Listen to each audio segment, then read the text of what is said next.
Cumprimentamos a amada igreja do Senhor Jesus. Essa paz esteja contigo. Essa paz esteja na sua família, na sua casa. Gostaria muito, quero muito que o Espírito de Deus coloque essa mensagem em cada coração. Eu tenho consciência da minha incapacidade para isso. O Espírito de Deus coloca essa mensagem no seu coração de modo que você se lembre dela por muitos anos. Você utilize essa mensagem para vencer Satanás contra a sua vida. E que essa mensagem de Deus te dê avivamento. Esse avivamento lindo, cantado, pregado nessa noite várias vezes. O primeiro conjunto começou dizendo que os muros de Jericó vão cair. E o último conjunto terminou dizendo: Jesus vai voltar e nós vamos encontrar com Ele. E além disso, as irmãs, os jovens também profetizaram muito de adoração maravilhosíssimos, porque estamos caminhando para esse encontro. Então, humildemente, com muita humildade, por amor à sua vida preciosa, sua família, sua fé, preste muita atenção na palavra de Deus. Eu convido os irmãos a abrirmos a palavra do Senhor em 1 João, capítulo 2, versículo 14, e 1 Pedro, capítulo 1, verso 17. Glórias a Deus. Se invocais por Pai, aquele que sem acepção de pessoas julga segundo a obra de cada um, andai em temor durante o tempo da vossa peregrinação. 1 João capítulo 2, versículo 14. Aleluias. Diz assim a palavra santa de Deus: eu vos escrevi paz, porque já conhecestes aquele que é desde o princípio. Eu vos escrevi jovens, porque sois fortes. A palavra de Deus está em vós e já venceste o mundo. Eu vos escrevi jovens, porque sois fortes. A palavra de Deus está em vós e já venceste o mundo. Senhor Deus, abre os corações, todo conhecimento raso, toda experiência rasa, se transforme hoje em experiência profunda com a Tua glória. Haja avivamento, redenção, salvação nessa noite, crescimento espiritual, cura da alma, cura do corpo, cura da vida. Haja, Senhor, se abra os olhos, se abra os ouvidos, se abra os lábios, se abra a alma de cada um, em nome de Jesus. Amém. A vitória é nossa, pelo sangue de Jesus. Eu vos escrevo, jovens, porque sois fortes. A palavra de Deus está em vós e tendes vencido o maligno. Não é sobre saber isso, é sobre experimentar vitória sobre o maligno. Como seria a vida de alguém que vence Satanás? Como seria a mente de uma pessoa que está vencendo o diabo? Quais seriam os sentimentos que crescem no coração que está vencendo Satanás? Não é sobre saber que nós vamos vencer, é sobre viver o resultado da vitória sobre ele. Quais seriam os desejos de alguém que já o venceu e que o vence no dia a dia? Como é uma vida vitoriosa? Aleluias! Em 1 Coríntios capítulo 15, no verso 57, a palavra viva de Deus diz: graças a Deus que nos dá a vitória por meio de nosso Senhor Jesus Cristo. Você foi comprado com sangue que lhe garante vitória. Você tem um Deus que te dá a vitória. Você foi chamado para ser gerado por Jesus Cristo, e Jesus Cristo nos dá a vitória. Deus nos faz vencedores por meio de Jesus Cristo. Quando Romanos capítulo 8, verso 37 diz que em todas essas coisas, em que coisas? Em toda fome, em toda sede, em toda nudez, em toda tribulação, em toda perturbação, somos mais do que vencedores por aquele que nos amou. Romanos capítulo 16, versículo 20 diz que o Deus de paz esmagará Satanás debaixo dos vossos pés. Isso é muito interessante, porque aqueles que realmente vivem essa vitória, e vocês estão aqui, tenho certeza que o Espírito te trouxe, e tenho certeza que Ele quer te dar essa experiência, tenho certeza que Ele quer ser na sua vida mais que vencedor, e te ajudar a vencer de verdade. E Ele tem para nós 4 vitórias extraordinárias. Você não precisa decorar nenhuma delas, você vai se lembrar de todas elas. Porque essas 4 vitórias, elas serão colocadas dentro do seu coração para que você as experimente. E a primeira vitória é a vitória contra o vil pecado. Jovens, sois fortes, a palavra de Deus está em vós e já venceste o maligno. A sua primeira vitória contra o diabo é a vitória contra o vil pecado. Porque Satanás utiliza do pecado para te separar de Deus. Sejam eles pensamentos, sejam eles valores, sejam eles práticas, Satanás utiliza daquilo que nos separa de Deus para tentar nos vencer. Mas o sangue do Cordeiro, numa mente aberta, o sangue do Cordeiro, num coração aberto, ele te dá vitória contra o pecado. E quando nós entendemos que Jesus é o nosso único caminho para a vitória, e ele diz: enchei-vos do Espírito, ele está nos posicionando numa atitude de entrega, numa atitude de perseverança, porque o processo de ser cheio do Espírito, ele é um processo diário, ele é um processo contínuo, ele é um processo baseado na aproximação, e a aproximação é santificadora.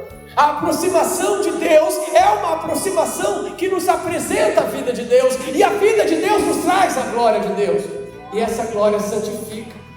Por isso que quando as pessoas estão desorientadas ou vazias ou andando segundo o seu coração, segundo o seu entendimento, eles não têm nenhum crescimento espiritual. Eles não conseguem melhorar a glória de Deus na vida deles. Eles estão vazios da glória de Deus, porque a glória vem da presença, e a presença está longe porque eu estou vazio. E o processo de esvaziamento faz com que você seja tão crente quanto Tomé.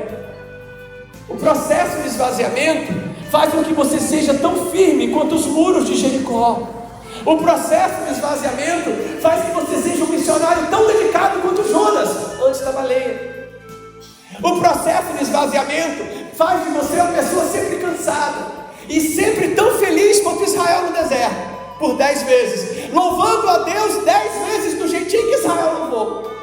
Quando nós estamos vazios, nós somos tão sinceros quanto Judas Iscariotes, somos tão fervorosos quanto Simão, que pedia para Pedro o segredo da mágica em troca de dinheiro. Quando nós estamos vazios, nós somos tão companheiros de Deus como foram todos aqueles que deixaram Jesus para trás. Somos gratos como 9 leprosos, e somos muito fervorosos em nossa fé, do jeitinho que Tomé estava quando disseram para ele que o Mestre ressuscitou.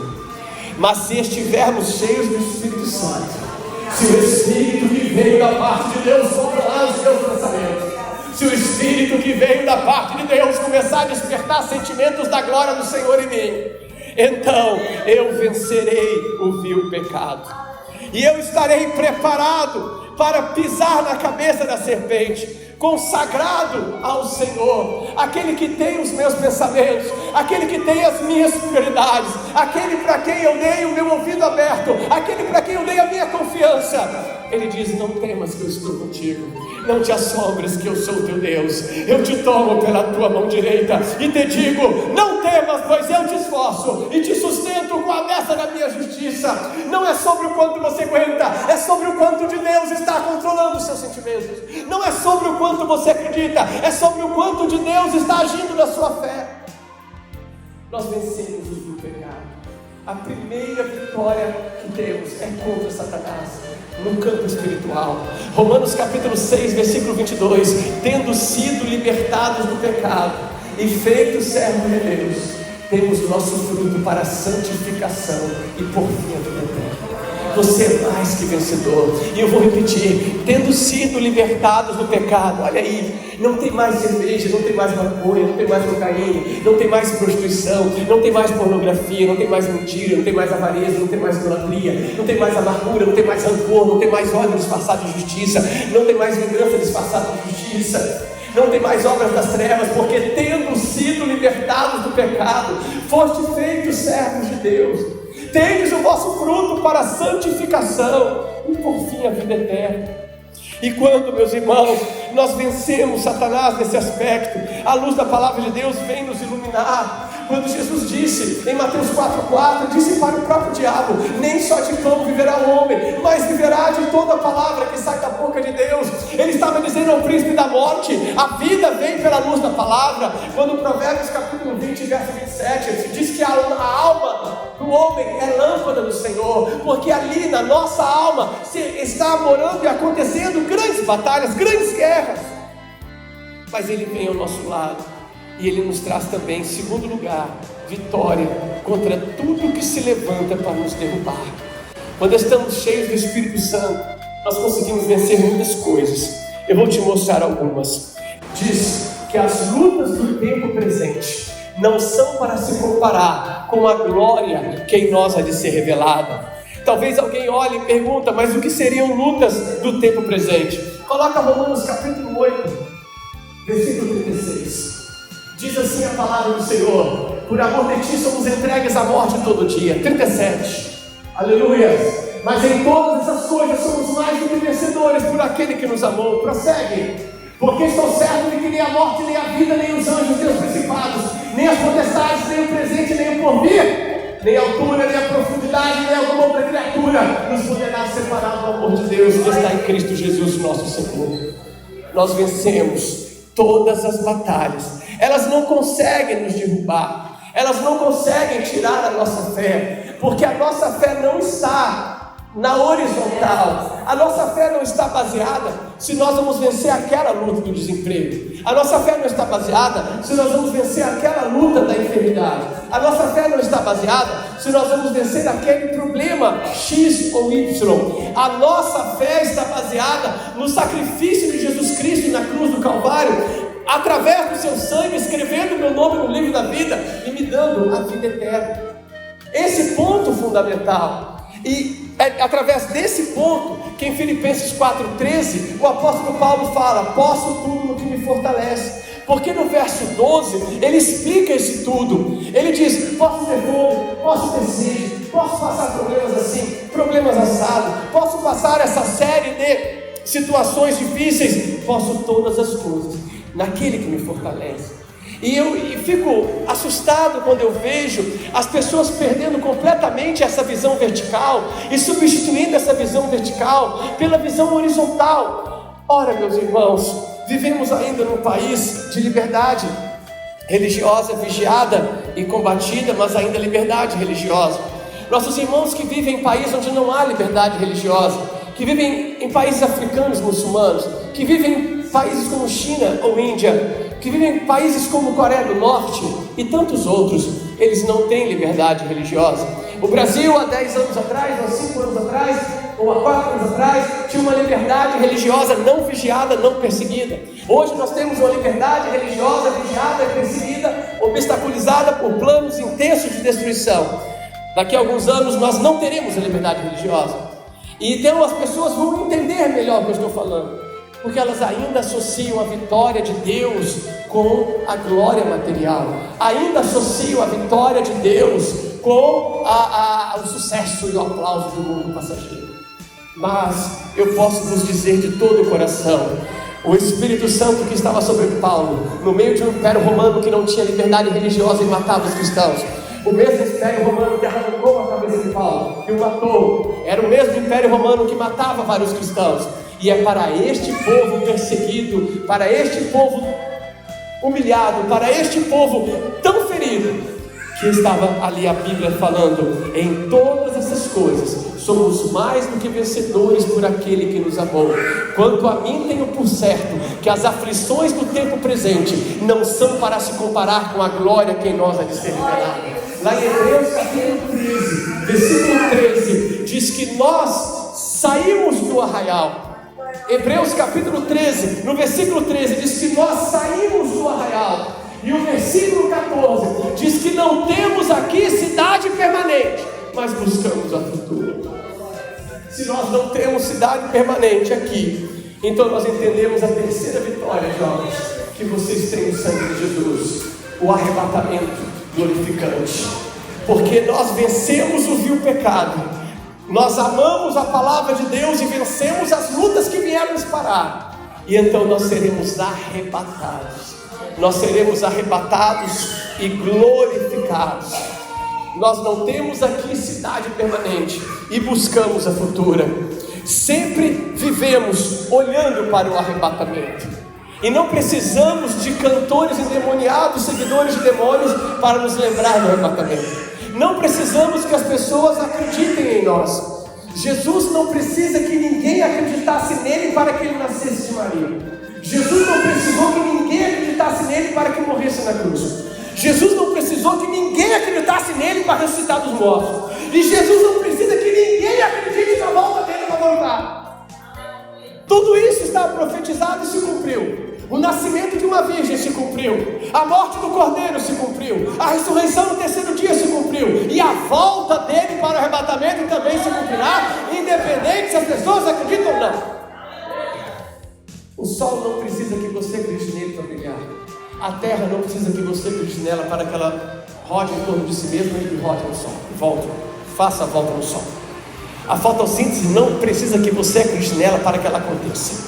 As leis físicas, químicas, não precisam que você nelas creiam para que elas se cumpram. Jesus não precisa de ninguém acreditar nele para voltar. E ele voltará para arrebatar a sua igreja. E agora é o momento da sua vitória. Porque se você está pronto para o arrebatamento, é porque a graça salvadora de Deus te deu essa vitória. É porque Jesus te ama e deixou sim, e está sim, operando em nossos corações a sua glória salvadora, para que sejamos nele mais que vencedores. E é por isso que eu sei, você também sabe, que a trombeta soará, sim, que o mesmo Senhor descerá do céu, com alarido, com trombeta de Deus, e os que morreram em Cristo ressuscitarão primeiro, e depois nós, os que ficarmos vivos, seremos arrebatados com eles nas nuvens, e assim estaremos para sempre com o Senhor. Olha que vitória fantástica que veio para vocês, irmãos e irmãs.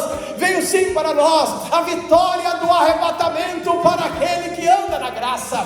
Está em Mateus 24, versículo 46. Bem-aventurado aquele servo que o Senhor, quando vier, achar servindo assim. No Salmo 125:1 diz: os que confiam no Senhor serão como os montes de Sião, que não se abalam, mas permanecem para sempre. No Salmo 120, verso 1 diz: ah, bendigo, adoro, louvo, exalta o Senhor, pois eu clamei na minha angústia e ele me ouviu. E é esse Deus que diz para mim e para você: não temas que eu estou contigo. Quando a palavra do Senhor diz em Filipenses 3:20 que nós seremos corpos glorificados, ela reforça que não temos aqui cidade permanente. Se não temos aqui cidade permanente, por que damos tanto valor a essa terra?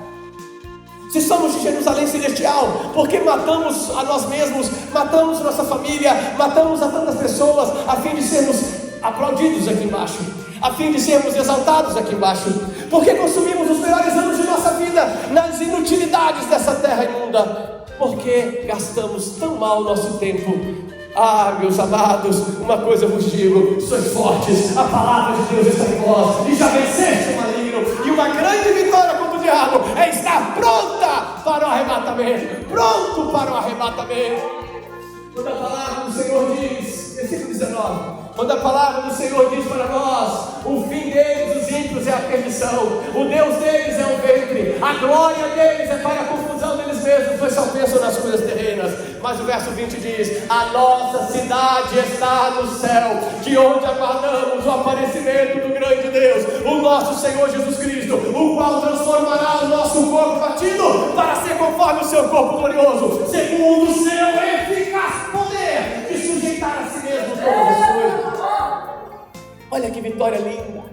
Eficaz poder de sujeitar a si mesmo todas as coisas. Ele é poderoso para nos dar graça e vitória. Como Ele é, nós o veremos, nós seremos semelhantes a Ele. 1 João 3,2. E isso nos dá, irmãos, a quarta vitória, que é a coroa de Deus. Você não está correndo em vão, você não está sozinho.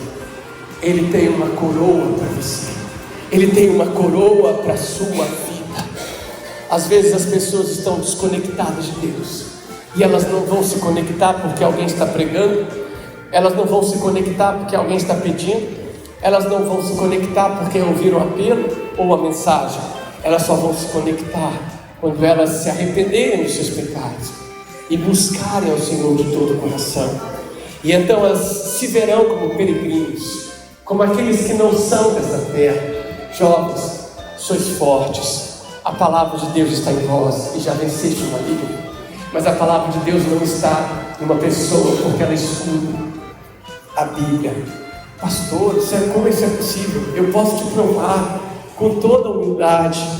Se você veio à casa de Deus, eu já estou quase acabando. Você sabia que a palavra de Deus não está em alguém porque ele ouviu? Eu posso te ajudar. Joga Hebreus 4:2 para eles lerem. E veja se a palavra de Deus está em alguém só porque ele ouviu. Olha o que está escrito: porque também a nós foram pregadas as boas novas, como aos judeus, mas a palavra da pregação nada lhes aproveitou, porque não estava misturada com a fé naqueles que a ouviram.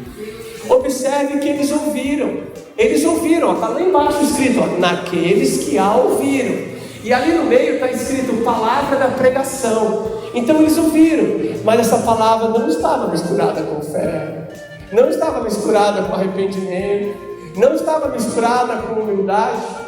Ela entrou no ouvido e saiu no outro. Ela não estava misturada com uma entrega verdadeira. Então, não adianta eu virar para o meu filho, minha filha, e falar: filha, a palavra de Deus está em ti. Eu não sei, ninguém sabe.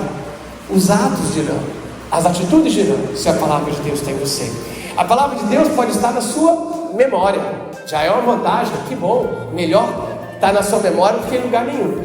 Mas estará em nós quando praticarmos a palavra do Senhor. E essa palavra viva, praticada, ela nos transforma em peregrinos, ela nos transforma em forasteiros. Em 1 Pedro 2,11, o Espírito Santo inspira Pedro a falar assim: amados, vos falo como a peregrinos e forasteiros. Olha que coisa linda, vos falo como peregrinos e forasteiros, porque somos de fato. Em 1 Pedro capítulo 1, no verso 17, foi lido aqui hoje, aleluia, no início desta mensagem, para nós, jovens fortes e poderosos: se invocais por Pai, aquele que sem fazer acepção de pessoas julga segundo as obras de cada um, andai em temor durante o tempo da vossa peregrinação. Estamos peregrinando nessa terra. Em Hebreus 11, versículo 13, diz que muitos peregrinaram sem receber vitórias físicas, sem alcançar promessas físicas, mas eles não mudaram. No final do versículo diz: confessaram que eram estrangeiros e peregrinos na terra, mesmo sem ter recebido as promessas. As viam de longe, mas confessaram que eram peregrinos. E eram muitos. E todos esses receberão a quarta vitória, a coroa. Essa coroa tem tantos nomes, olha, se chama coroa da vida, Tiago 1,12, coroa de glória, 1 Pedro 5,4, coroa da justiça, 2 Timóteo 4,8, coroa de Deus. E eu preciso de um versículo só, jovens poderosos, Apocalipse 3,11, eu só preciso desse, e que você receba da glória de Deus a coroa. Eis que vem sem demora, ele está vindo. E guarda que tens, para que ninguém tome a tua coroa. Vão tomar a tua coroa. Free Fire vai tomar a sua coroa. CS vai tomar a sua coroa. É sério. Netflix vai tomar a sua coroa. Você vai achar que o homossexualismo é normal. Prime Video, assiste um filme com um monte de gente matando, depois vai para a igreja. Vai para a praia, vê um monte de gente seminua na praia, e depois vai para a igreja fazer as coisas de Deus. Você vai ficar insensível, sua sensibilidade espiritual será uma vergonha, você não vai ter discernimento de espírito, a sua mente está mundanizada, a sua vida mundanizou e você acha isso normal. É um dos piores, as piores condições espirituais, quando você não consegue mais discernir pecado e trevas, tudo está certo, tudo está bom. Somos cristãos também, vamos fazer um trio elétrico e um carnaval dos cristãos também, ou uma balada gospel na igreja, uma noite de mundo na igreja, porque somos cristãos. A coroa da vida não é para aqueles que amam o pecado, a coroa da vida é para quem rejeitou o pecado, a coroa da justiça é para aqueles que amam a vinda do Senhor. E os que amam a vinda do Senhor estão prontos para ela. Guarda o que tem, para que ninguém tome a sua coroa. Arruma a namorada, fornique com ela, você está no caminho do inferno. Arruma um namorado, fornique com ele, você está deixando a sua coroa para trás. Conte uma mentirinha hoje, outra amanhã, afinal de contas você tem que crescer na sua empresa. Não perca os seus amigos da escola, eles são muito importantes para você também. É bom até mesmo nem falar que você serve a Deus, pode incomodar alguém. Enfim, viva segundo este mundo. Ame as riquezas da terra e seja sempre ansioso, porque você não sabe o dia de amanhã. Fazendo tudo isso, você vai sufocar a palavra de Deus. Abre Lucas 8,14 e deixa eu te mostrar isso para encerrar. A palavra de Deus, nascida em algum coração, pode ser sufocada. Olha só. Havia uma quantidade de Bíblia, de semente boa, que caiu entre espinhos. Eles ouviram, indo adiante, são sufocados com os cuidados, riquezas e deleites da vida. A palavra de Deus nasceu, mas foi sufocada. Então, quando eu digo que a palavra de Deus está em vós, eu não estou querendo dizer assim, você foi na igreja e acreditou, você é filho de um bom crente, uma boa crente, tem um bom testemunho de casa, aleluia. Tem pessoas que têm péssimo testemunho de casa. Deixa eu fechar com isso, sobre péssimo testemunho de casa. Os romanos faziam estradas com pedras, e eles iam socando as pedras, e as pedras ficavam bem retinhas, eram muito bem feitas. Só que você estava passando com a carruagem pesada, né? Muita carruagem, muita mercadoria, vai ficando, né? A marca da carruagem, 1 ano, 2 anos, 10 anos, chuva, vai ficando. E algumas pedras, elas levantavam. No grego, essa pedra mais alta chama escandalô. Escandalô, o que era o escandalô? Era uma pedra que ela ficava meio assim, meio torta com a ponta para cima. E aí quando vinha alguém desavisado, batia naquela pedra e caía. Ou arrebentava a unha, e até mesmo a carruagem batia naquela pedra e poderia cair, ou fazer um solavanco. Então muitas vezes, é nesse sentido que a Bíblia fala, ai daquele porque vem o escândalo, e aqueles que são pedra de escândalo. São pessoas que eles têm um negócio erradinho na vida deles, é quem bate ali, pum. Às vezes dentro da nossa casa tem pessoas que são pedras de escândalo mesmo. Às vezes no seu trabalho, às vezes na sua comunidade de fé. Mas o mais importante não é saber quem é perguntar se eu fui. Porque se eu fui, eu não quero ser. E se eu errei, eu quero acertar. E é a partir daí que eu te falo. Às vezes você tem um excelente testemunho dentro de casa, um ótimo testemunho na escola, um ótimo testemunho na igreja, mas ainda continua sempre distraído para Deus, sempre fraco na fé, nunca cresce na fé. Olha, então reveja com quem você anda e o que você faz. Se você não, já é o mês de março, você não tem nenhum crescimento espiritual ainda, então você está mal acompanhado e muito mal, como é que eu vou te dizer, gerido. Você está se gerindo muito mal. Se você não cresce espiritualmente, é porque alguma coisa está sufocando a semente.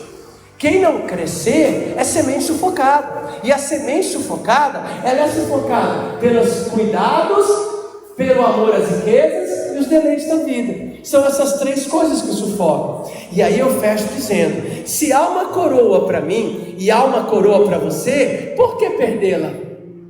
Por que perder esta coroa? Ela é poderosa para nós. Você pode colocar Apocalipse 2:10? Veja que promessa linda. É a sua coroa, a coroa da vida, e ela está prometida para nós. Apocalipse 3:11 já lemos, guarde o que tens, eis que venho sem demora, que ninguém tome a sua coroa. E Apocalipse 2:10 diz assim, meus queridos, ser fiel até a morte e dar-te-ei a coroa da vida. Você pode falar comigo? Jovens, sois fortes. A palavra de Deus está em vós. Já venceste o maligno. A vitória contra o vil pecado. A vitória contra as duras lutas. O arrebatamento glorificante. E a coroa da vida. Tudo isso está preparado para aqueles que continuarem vencendo Satanás. Você é mais que vencedor. A vitória é sua com certeza. Então somente deixe a palavra viva de Deus transbordar em tua alma preciosa. Então somente enchei-vos do Espírito, como foi falado hoje aqui, pela proximidade. O nosso carregamento espiritual, ele vem da proximidade, da presença de Deus. E essa presença se manifesta em fé. E eu quero andar não na minha fé, eu quero andar na fé do Filho de Deus. É isso que me diz o Evangelho. Eu quero andar na fé do Filho de Deus. É uma fé de entrega, é uma fé de busca, é uma fé de esperança, é uma fé de paciência, é uma fé de renovação e ânimo, é uma fé viva e eficaz. Eu quero agradecer esta oportunidade e lembrar que aquele que faz novas todas as coisas é poderoso para fazer muito mais abundantemente, além do que pedimos ou pensamos, segundo o seu poder que em nós opera. Não é sobre o quanto você consegue, é sobre o quanto você deixa Ele fazer na sua vida, porque tudo Ele pode fazer. E se alguém nesta hora deseja essa nova vida, essa vitória poderosa,